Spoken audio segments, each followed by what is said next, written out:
मित्रांनो, जगातील सर्वात मोठी लोकशाही कोणती असं म्हटलं की आपल्या सर्वांच्याच ओठावर एकच नाव येतं, ते म्हणजे भारत. पण लोकशाही म्हणजे 5 वर्षातून एकदा फक्त बटन दाबायचं आणि मतदान करायचं एवढंच आहे का? की त्यापेक्षाही काही मोठं आहे? अनेकदा आपण तक्रार करत असतो की रस्ते खराब आहेत, शिक्षण महाग होत चाललंय, भ्रष्टाचार आहे. पण ह्या सगळ्या तक्रार करताना आपण एक गोष्ट विसरून जातो की लोकशाहीमध्ये सरकार हे आरशासारखं असतं. म्हणजे जसे आपण नागरिक आहोत तसेच सरकार असणार. मुळात या लोकशाहीचा जन्म कुठे झाला, लोकशाही म्हणजे काय, तिचा खरा अर्थ काय, हे आपण आजच्या व्हिडिओमधून समजून घेणार आहोत. नमस्कार, तुम्ही पाहत आहात स्पीकर सुरभी.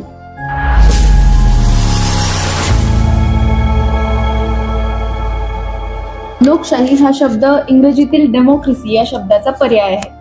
मुळात ग्रीक भाषेमध्ये डेमॉस म्हणजेच लोक आणि क्रॅटॉस म्हणजेच सत्ता या 2 शब्दांपासून तो बनलेला आहे. याचा अर्थच मुळात लोकांची सत्ता असा होतो. अमेरिकेचे माजी राष्ट्राध्यक्ष अब्राहम लिंकन यांनी लोकशाहीसाठी एक सोपी व्याख्या सांगितली आहे, ती म्हणजे लोकांनी लोकांसाठी आणि लोकांकडून चालवलेलं राज्य. याचा खोलवर अर्थ असा की लोकशाहीमध्ये कोणत्याही प्रकारची सत्ता ही कोण्या एका राजाच्या किंवा हुकुमशहाच्या हातात नसते, तर ती तुमच्या आणि माझ्या हातात असते. त्यामुळे लोकशाहीमध्ये सत्ता ही सर्वसामान्य जनतेकडे असते. संविधानाने प्रत्येक नागरिकाला राजा बनण्याची ताकद दिलेली आहे. लोकशाहीचे 2 प्रमुख प्रकार पडतात. पहिला म्हणजे प्रत्यक्ष लोकशाही, जिथे लोक स्वतः एकत्र जमून थेट निर्णय घेतात, जे आजच्या काळामध्ये छोट्या छोट्या देशांमध्ये शक्य आहे. आणि दुसरी म्हणजे अप्रत्यक्ष लोकशाही, ज्याला आपण प्रातिनिधिक लोकशाही देखील म्हणतो, जे की भारतासारख्या अफाट लोकसंख्या असणाऱ्या देशांमध्ये दिसून येतं, जिथे लोक आपले प्रतिनिधी निवडतात आणि ते आपल्या वतीने देशाचा कारभार पाहतात. आता तुम्हीच विचार करा की लोकशाही का महत्वाची आहे? कारण ती आपल्याला समानता देते. इथे रांगेत शेवटी उभ्या असलेल्या व्यक्तीचे मतदानाची किंमत आणि देशाच्या पंतप्रधानाच्या मतदानाची किंमत देखील समानच आहे. यालाच आपण प्रौढ मतदान पद्धत असं म्हणतो. लोकशाहीत कायदे सर्वांसाठी समान असतात. दर 5 वर्षांनी होणाऱ्या निवडणुकांमुळे जनतेला त्यांचं सरकार बदलण्याचं किंवा ते पुन्हा निवडून देण्याची संधी मिळते.